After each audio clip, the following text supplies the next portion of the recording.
नाशिक गुन्हे शोध पथकामार्फत अज्ञात आरोपीचा व चोरीस गेलेल्या वाहनाचा शोध घेत असताना गुन्हे शोध पथकाने दुचाकी चोरी करणाऱ्या एकास अटक केली आहे। गुन्हे शोध पथकाचे गोसावी यांना गोपनीय माहिती मिळाली की रोशन गोधडे हा अश्विनी कॉलनी सामनगाव रोड येथे राहतोय। याने गुन्ह्यातील वाहन चोरी केले। नाशिक रोड पोलीस ठाणे हद्दीत संशयिताचा शोध घेत असताना गुन्हे शोध पथकास नाशिक रोड बस स्टँड परिसरात तो फिरत असतानाच आढळून आलं। त्यासाठी चौकशी करता त्याला ताब्यात घेऊन त्याच्याकडे विचारपूस केली। त्यावेळी त्याने गुन्हा केल्याची कबुली पोलिसांना दिली। त्या आरोपीस अटक करण्यात आली आणि आरोपीस न्यायालयात हजर केले असता न्यायालयाने त्याला 19 जानेवारीपर्यंत पोलीस कोठडी सुनावली आहे।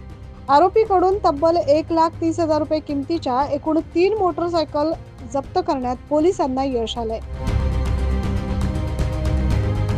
सदरची कामगिरी पोलीस आयुक्त संदीप कर्णिक, पोलीस उपायुक्त मोनिका राऊत आणि सहाय्यक पोलीस आयुक्त डॉक्टर सचिन बारी यांच्या मार्गदर्शनाखाली नाशिक रोड पोलीस ठाण्याचे वरिष्ठ पोलीस निरीक्षक रामदास शेळके आणि गुन्हे शोध पथकाचे सहाय्यक पोलीस निरीक्षक गणेश शेळके, विजय टेमगर, विष्णू गोसावी, सागर आडणे आदींनी केले।